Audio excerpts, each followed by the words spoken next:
these are like edge-to-edge drawers here. And so they're kind of close to the wall, which we're gonna like. And then the door is kind of close over here too when it opens up. So normally we put a spacer on each end to give us up like a 3/4 inch gap or a half inch gap off the wall. And so we're probably gonna do maybe a ½ inch gap on both sides, so we got some space. So we'll come back and show you what that looks like as well. Right now we adding on some fillers for the end because we wanted to make some space off our wall to get clearance for our doors open and close.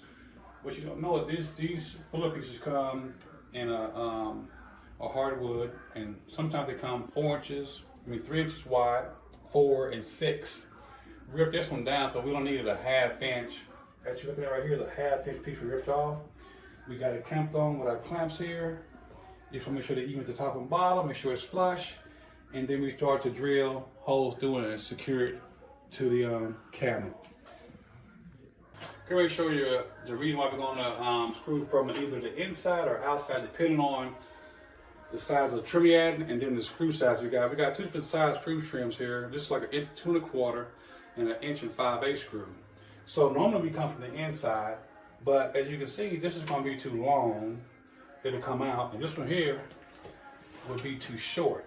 So we're going to change it, come from the outside and screw in, because this screw will fit just right and not come out. Okay, so here we go. So we're just taking, make sure it's all flush and even, and drill a pry hole.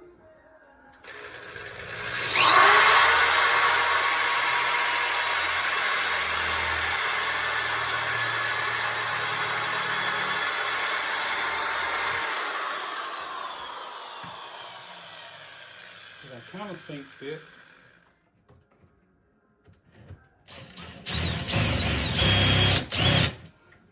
Make an indentation.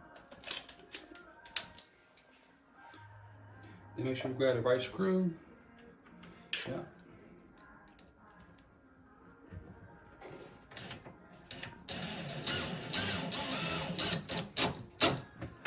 There we go.